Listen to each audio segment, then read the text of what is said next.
السلام علیکم ورحمۃ اللہ تعالی وبرکاتہ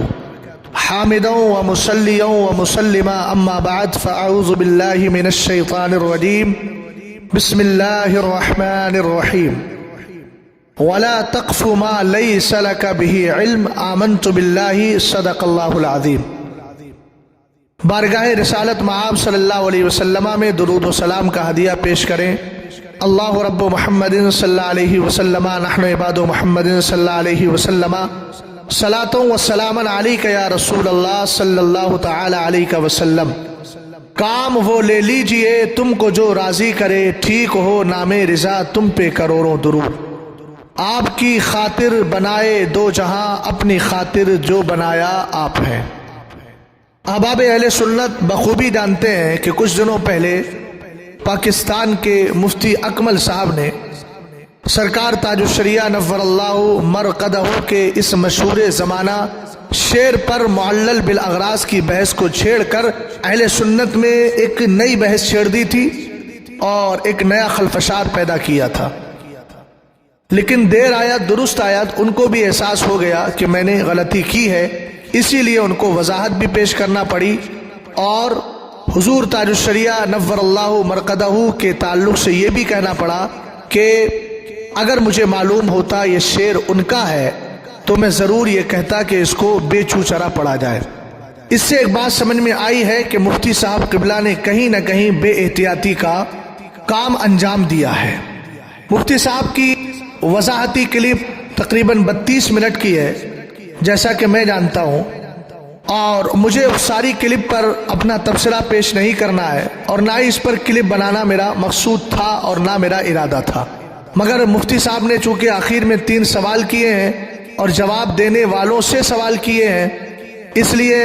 اور میں بھی ان میں شامل ہوں، اس لیے مجبوراً مجھے بھی یہ کلپ ریکارڈ کرانا پڑ رہی ہے۔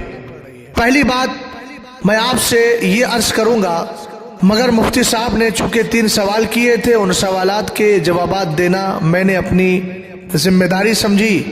اس لیے یہ کلپ میں ریکارڈ کرا رہا ہوں۔ پہلا سوال مفتی صاحب کا یہ ہے کہ عالم سنت جو معروف ہے اس کے بارے میں بدگمانی کرنا کیسا؟ میں کہوں گا کہ مفتی صاحب قبلہ بدگمانی کرنا تو عالم ہی نہیں بلکہ کسی بھی سنی سے العقیدہ کے تعلق سے جائز نہیں ہے۔ قرآن کہتا ہے یا ایھا الذین آمنوا اجتنبوا کثیرا من الظن ان بعد الظن اثم، گناہ کہا گیا قرآن میں، تو کسی عام مومن کے بارے میں بدگمانی کرنا یہ غلط ہے تو عالم کے بارے میں تو بدرجہ اولا غلط ہوگا۔ مگر بدگمانی کا ٹائٹل لگانے اور بدگمانی کا اطلاق کرنے سے پہلے یہ ثابت کرنا ہوگا کہ وہاں بدگمانی ہوئی بھی ہے کہ نہیں۔ میں جتنے ارباب دین و ملت کو جنہوں نے اس کا جواب دیا ہے جانتا ہوں، ان میں کسی نے آپ کے ساتھ نہ گالی گلوچ کی ہے، نہ آپ کو برا بھلا کہا ہے، اور نہ ہی آپ پر کوئی حکم شرع لگایا ہے کافر گمراہ بددین ہونے کا، تو بدگمانی چہ معنی دارت۔ البتہ انہوں نے جواب دیا ہے، اور جواب اس لیے دیا ہے کہ آپ سے کہیں نہ کہیں بے احتیاطی ہوئی تھی اور اس بے احتیاطی کا آپ نے خود اقرار کیا۔ آپ نے کہا کہ اگر مجھے معلوم ہوتا تو میں یہ کہتا کہ اس شعر کو دھڑلے سے پڑھیں، الفاظ کی تعبیر بدل سکتی ہے لیکن مفہوم وہی ہے۔ تو کیا جواب دینا بھی بدگمانی میں آتا ہے؟ پہلے تو آپ کو یہ ثابت کرنا چاہیے تھا کہ بدگمانی ہے کیسے، حالانکہ بدگمانی نہیں بلکہ انہوں نے آپ کے اس سوال کا جواب دیا ہے، اور ان جواب دینے والوں میں میں بھی شامل ہوں۔ میں بھی جانتا ہوں کہ میں نے جواب قرآن پاک کی آیت کریمہ وَاصْطَنَعْتُكَ لِنَفْسِي، اور جب سرکار تاج الشریعہ نور اللہ مرقدہ کی میں نے بعد میں آڈیو سنی تو مجھے پتا چلا کہ حضور سرکار تاج الشریعہ علیہ الرحمہ نے فرمایا اس میں شان محبوبیت کو بیان کرنا ہے، اور قرآن نے جو کہا محبوب میں نے آپ کو اپنے لیے چن لیا ہے۔ پھر اعلیٰ حضرت امام اہل سنت رضی اللہ تعالیٰ عنہ کی فتاوی رضویہ پڑھنے کا شغف اور شرف ملا، تو وہاں میں نے دیکھا کہ اعلیٰ حضرت نے استاد زمن کے ایک شعر جس میں لفظ غرض آیا ہے اس پر سوال ہوا، تو آپ نے جواباً ارشاد فرمایا کہ اللہ تعالیٰ کا جو فعل ہوتا ہے وہ غرض سے خالی ہوتا ہے مگر مصلحت اور حکمت پر مبنی ہوا کرتا ہے۔ تو آپ نے فرمایا کہ استاد زمن یعنی شاعر مذکور اور ممدوح نے اس کے اندر جو ہے وہ حصر جو کیا ہے وہ غرض کو بیان کرنے کے لیے نہیں بلکہ مصلحت کو بیان کرنے کے لیے۔ میں بھی کہتا ہوں حضور سرکار تاج الشریعہ کا جو لفظ خاطر ہے یہ خاطر غرض کو بیان کرنے کے لیے نہیں آیا بلکہ مصلحت کو، اور مصلحت بے شمار ہیں، اس میں مصلحتیں بے شمار ہیں۔ ان میں ایک مصلحت یہ بھی ہے کہ اللہ تعالیٰ نے مصطفیٰ کریم علیہ السلام کے ذریعے اپنی ربوبیت کا اظہار کروایا، اور اس کے بعد جنہوں نے اللہ رب العزت کو ایک مانا، حضور علیہ السلام کا یہ کلمہ پڑھ کر من قال لا الہ الا اللہ قد افلح، جس نے لا الہ الا اللہ کہہ دیا وہ کامیاب ہو گیا، من قال لا الہ الا اللہ دخل الجنہ، وہ جنت کا حقدار ہو گیا۔ تو ایک مصلحت یہ بھی تھی کہ جو سرکار علیہ السلام کے بات پر عمل کر لے گا وہ جنتی ہو جائے گا۔ تو سرکار تاج الشریعہ کا یہ شعر مصلحت کو بیان کر رہا ہے، غرضیت کو بیان کرنے کے لیے نہیں ہے۔ تو پہلی بات تو یہ کہ آپ کے سوال کا جواب دینا بدگمانی ہے ہی نہیں، اور جب بدگمانی نہیں ہے تو وہ بدگمانی کے زد میں آئیں گے بھی نہیں۔ دوسری بات، آپ نے کہا کہ مجھے وضاحت کا موقع نہیں دیا، تو آپ نے جب بے احتیاطی کا سلسلہ خود ہی شروع کر دیا تھا۔ قرآن کہتا ہے وَلَا تَقْفُ مَا لَيْسَ لَكَ بِهِ عِلْمٌ، جس کا علم نہیں ہے اس کے پیچھے نہ پڑو۔ آپ کی ذمہ داری تھی شعر آنے پر آپ تحقیق کرتے یہ شعر کس کا ہے، مگر آپ کو عجلت بہت زیادہ رہتی ہے، اور آپ کے جوابات سے پتہ چلتا ہے کہ آپ بڑی عجلت سے کام لیتے ہیں۔ یہ میری تہمت نہیں ہے بلکہ یہ حقیقت ہے، اور یہ یہاں سے لے کر وہاں تک اس پر شواہد بھی موجود ہیں۔ آپ کی ذمہ داری تھی کہ آپ یہ تحقیق کرتے۔ ہمارے بزرگوں کی روش رہی ہے، خود سرکار تاج الشریعہ نور اللہ مرقدہ، جن کو آپ بار بار اختر رضا خان صاحب کہہ رہے ہیں، اتنا یاد رکھنا کہ آپ کے اس انداز تخاطب سے سرکار تاج الشریعہ کی ذات پر کچھ بھی حرف آنے والا نہیں ہے، اور آپ بارہا یہ کہتے ہیں کہ میں فتاوی رضویہ سے فائدہ حاصل کرتا ہوں، اعلیٰ حضرت رضی اللہ تعالیٰ عنہ کے حوالہ جات بھی دیتے ہیں، فتاوی رضویہ کا ذکر بھی کرتے ہیں، لیکن مجھے لگتا ہے کہ آپ نے فتاوی رضویہ کو شاید گہرائی سے پڑھا نہیں ہے۔ اگر پڑھا ہوتا تو اعلیٰ حضرت امام اہل سنت کا جو اپنے ما سبق اور اپنے پہلے کے بزرگوں کے لیے انداز تخاطب ہے، وہ انداز تخاطب بھی آپ کے ذہن و دماغ میں ہوتا تو آج آپ نے اعلیٰ حضرت کے سچے جانشی اور سرکار مفتی اعظم کے سچے جانشی اور اعلیٰ حضرت امام اہل سنت کے علوم کے سچے وارث اعلیٰ سرکار تاج الشریعہ نور اللہ مرقدہ کی ذات کے تعلق سے اتنے ہلکے انداز میں گفتگو نہ کی ہوتی۔ آپ کو معلوم ہونا چاہیے کہ اعلیٰ حضرت نے علامہ جلال الدین سیوطی کو اگر کہیں یاد کیا تو جلال الملتی والدین کہا، اور بزرگوں کو اگر امام عبد الوہاب شارانی کو یاد کیا تو سیدی عبد الوہاب شارانی، علامہ سید زینی دہلان کو یاد کیا تو سیدی زینی دہلان وغیرہ کے الفاظ سے یاد کرتے ہیں۔ لیکن خیر یہ آپ کا ظرف ہے، جس ظرف میں جتنی وسعت ہوتی ہے وہ اس کا ویسے ہی مظاہرہ کرتا ہے۔ یترشح الاناء بما فی، برتن سے وہی ٹپکتا ہے جو اس کے اندر موجود ہوتا ہے۔ ہمیں اس پر زیادہ تبصرہ نہیں کرنا۔ آپ نے بے احتیاطی کا مطالبہ، بے احتیاطی کا مظاہرہ کیا، اور اس کے بعد علماء اہل سنت نے جوابات دیے۔ بے احتیاطی آپ کی یہ رہی کہ آپ کو چاہیے تھا تحقیق کرتے۔ سرکار تاج الشریعہ نور اللہ مرقدہ سے ایک موقع پر سوال ہوا کہ یہ شعر پڑھنا کیسا، وہی جو مستوی عرش خدا ہو کر اتر پڑا ہے مدینے میں مصطفیٰ ہو کر۔ تو آپ نے جواب میں یوں محققانہ طرز اختیار کیا، آپ نے پہلے تحقیق کی یہ شعر کس کا ہے، پھر جواب میں لکھا کہ یہ شعر ایک عارف باللہ حضرت خواجہ آسی پیا غازی پوری رحمت اللہ تعالیٰ علیہ کا ہے۔ آپ نے یہ جواب میں لکھا تو پہلے شاعر کا تعین کیا، پھر آپ نے اس کا مطلب بتایا، حالانکہ بظاہر دیکھے تو عجیب سا یہ شعر معلوم ہوتا ہے، جبکہ سرکار تاج الشریعہ نور اللہ مرقدہ نے اس شعر کا ظاہر دیکھیے اتر پڑا ہے کو دیکھیں تو آپ جیسے حضرات تو فوراً کوئی نہ کوئی حکم بیان کر دیتے، لیکن سرکار تاج الشریعہ علیہ الرحمہ نے اتنے بظاہر عجیب و غریب معلوم ہونے والے شعر پر بھی تحقیق سے کام لیا اور حکم شرع فوراً بیان کرنے سے گریز کیا، جبکہ سرکار تاج الشریعہ کا شعر تو اس درجے کا ہے بھی نہیں، اس کا بظاہر بھی ایسا کوئی معلوم نہیں ہوتا ہے کہ جس میں بظاہر کوئی خرابی لگ رہی ہو۔ تو آپ کی ذمہ داری تھی آپ معلوم کرتے، یہ محقق کا ہے، غیر محقق کا ہے، عام شاعر کا ہے، خاص شاعر کا ہے، یہ آپ نے نہیں کیا۔ اس بے احتیاطی کے نتیجے میں ان احباب کو جواب دینا پڑا، یہاں کسی وضاحت طلب کرنے کی کوئی ضرورت نہیں تھی۔ تیسرا سوال آپ کا ہے کہ جن حضرات نے ایسا کیا وہ اشاعت فاحشہ کے مرتکب ہوئے کہ نہیں؟ تو جناب ایک بات یاد رکھیے، اشاعت فاحشہ، فاحشہ سے آپ کی کیا مراد ہے؟ اگر آپ کے سوال کا اور آپ کے بے بنیاد جواب پر کسی نے جواب دے دیا، اس کو فاحشہ کہنا کیا شرعاً درست ہے؟ میں نے پہلے عرض کیا کہ گالی گلوچ میری دانش کے مطابق تو کسی نے نہیں کی ہے، اور خود میں اپنے لیے تو کہہ سکتا ہوں کہ میں نے بھی نہیں کی ہے، تو پھر ایسی صورت میں اشاعت فاحشہ کا حکم لگانا، ان الذین یحبون ان تشیع الفاحشۃ فی الذین آمنوا لهم عذاب علیم، یہ دردناک عذاب کی آپ جو خبر دے رہے ہیں اشاعت فاحشہ کے ضمن میں۔ پہلی بات تو یہ آیت کریمہ حضرت عائشہ صدیقہ رضی اللہ تعالی عنہ پر جب تہمت لگی تھی اس موقع پر یہ نازل ہوئی ہے، اور یہ منافقین کے بارے میں تھی، چونکہ علامہ بغوی تفسیر معالم التنزیل کے اندر یہی فرماتے ہیں کہ اس سے مراد عبداللہ ابن ابی اور اس کے ساتھی منافقین ہیں جو یہ چاہتے ہیں کہ ایمان والوں کا کوئی عیب تلاش کر کے ایمان والوں میں عام کر دیا جائے۔ اور پہلی بات تو آپ پر کسی نے کوئی تہمت لگائی نہیں کہ وہ فاحشہ ہو۔ دوسری بات یہ ہے کہ فاحشہ صرف یہی ہے کہ آپ کے پیچھے آپ کے خلاف کوئی بات بول دے، حالانکہ ہم نے نہیں بولی لیکن ہم بات کر رہے ہیں۔ اگر یہی ہے تو پھر یہ بتائیں کہ بغیر احتیاط کے عجلت پسندی کے ساتھ فتاوی جات دینا، حکم شرع بیان کرنا کہ جن میں عند الشرع گرفت ہو سکتی ہے، ایسے احکام بیان کر کے اپنے فالوور کو جواب سے بہراور کر دینا، اور ان جوابات کا جو جوابات در حقیقت شریعت کے موافق نہیں ہیں اور عجلت پسندی کا شکار ہیں، ان جوابات کو اپنے چاہنے والوں میں عام کر دینا، کیا یہ اشاعت فاحشہ میں آئے گا کہ نہیں آئے گا؟ اب انشاءاللہ اس پر ہم جواب اور اس پر ہم شواہد بعد میں پیش کریں گے جب آپ ان سوالوں کا جواب دیں گے کہ آپ کے جوابات میں اشاعت فاحشہ کیسے ہے۔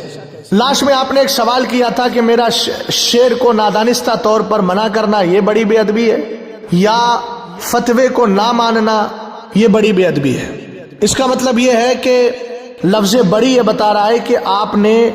نادانستہ طور پر جو شعر سے منع کیا ہے اس کو بے ادبی آپ بھی تسلیم کر رہے ہیں،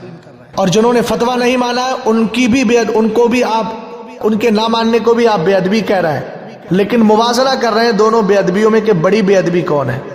تو چلیے مسئلہ یہیں پر حل ہو گیا کہ آپ نے کہا کہ بڑی بے ادبی کون سی ہے۔ اس کا مطلب بے ادبی آپ نے کی ہے، اور بے ادبی اس طور پر کی ہے کہ آپ نے غیر محتاط ہو کر کے فوراً جواب اپنا ریکارڈ کروا دیا، اور اس جملے پر اور اس شعر پر کوئی بھی غور و خوض نہیں کیا، اور یہ معلوم نہیں کیا یہ شعر کس کا ہے۔ رہی بڑی بے ادبی، تو دین کے معاملے میں بے ادبی چھوٹی ہو یا بڑی ہو، بہرحال بے ادبی ہوتی ہے۔ جن حضرات نے سرکار تاج الشریعہ نور اللہ مرقدہ کے فتوے کو نہیں مانا وہ بھی غلط کر رہے ہیں، اور جو بے احتیاط اور غیر محتاط ہو کر حکم شرع بیان کر دے رہے ہیں، معلل بالاغراض کی بحثیں چھیڑ دے رہے ہیں جہاں قطعاً ضرورت نہیں ہے، وہ بھی بے ادبی کر رہے ہیں۔ لیکن مفتی صاحب معیار ایک ہی ہونا چاہیے، میزان اور ترازو ایک ہی رکھنا چاہیے۔ آپ نے ان حضرات کو جو ویڈیو کلپ بناتے ہیں، میں تو الحمدللہ نہیں بناتا، اور اللہ سے دعا بھی کرتا ہوں کہ اللہ تعالیٰ مجھے اس پر قائم و دائم رکھے۔ جو ویڈیو بناتے ہیں، ویڈیو پر آتے ہیں، آپ نے ان کے لیے فاسق مولن ہونے کا، خلافت کا، امامت کا، خطابت کا جو حکم بیان کیا ہے، تو میں آپ سے پوچھنا چاہتا ہوں کہ حضور سرکار تاج الشریعہ نور اللہ مرقدہ کا یہ فتویٰ بحیثیت مرشد ہے، بحیثیت مفتی ہے؟ آپ کہیں گے بحیثیت مفتی ہے، تو مفتی کا جو فتویٰ ہوتا ہے وہ ساری امت کے لیے ہوتا ہے، سب کے لیے حکم عام ہوتا ہے جو بھی اس کی زد میں آئے گا۔ تو اگر وہ سرکار تاج الشریعہ کے فتویٰ نہ ماننے کی بنیاد پر فاسق مولن ہے تو اس حکم میں آپ بھی شامل ہیں۔ پھر آپ کی خلافت کا بھی مسئلہ ہے، آپ کی امامت کا بھی مسئلہ ہے، آپ کی خطابت کا بھی مسئلہ ہے، اور آپ کہیں نہیں میرے نزدیک وجہ جواز ہے، تو جو مفروضہ وجہ جواز کی بنیاد پر آپ خود کو فاسق مولن ہونے سے بچائیں گے تو سامنے والا بھی کہہ سکتا ہے کہ میں بھی تو اسی وجہ جواز کی بنیاد پر فاسق مولن ہونے سے بچ جاؤں گا۔ آپ کہیں کہ نہیں تم مرید ہو، تو اتنا یاد رہے کہ عقیدت کی بنیاد پر حکم شرع نہیں مانا جاتا ہے، شریعت کی بنیاد پر مانا جاتا ہے۔ آپ نے بار بار زور دیا اس بات پر کہ عقیدت کا تقاضا نہیں تھا، عقیدت کا تقاضا نہیں تھا۔ میاں اس پر میں آپ سے عرض کرنا چاہوں گا کہ آپ کو سرکار تاج الشریعہ سے عقیدت ہے کہ نہیں؟ اگر آپ کہیں کہ مجھے عقیدت ہے تو ہم بھی کہہ سکتے ہیں کہ عقیدت کا تقاضا تھا کہ آپ بھی سرکار تاج الشریعہ کا فتویٰ مان کے ویڈیو پہ نہیں آتے، اور آپ اگر کہیں عقیدت کا تقاضا نہیں ہے تو پھر انشاءاللہ اس کا جواب آپ کو بعد میں دیں گے۔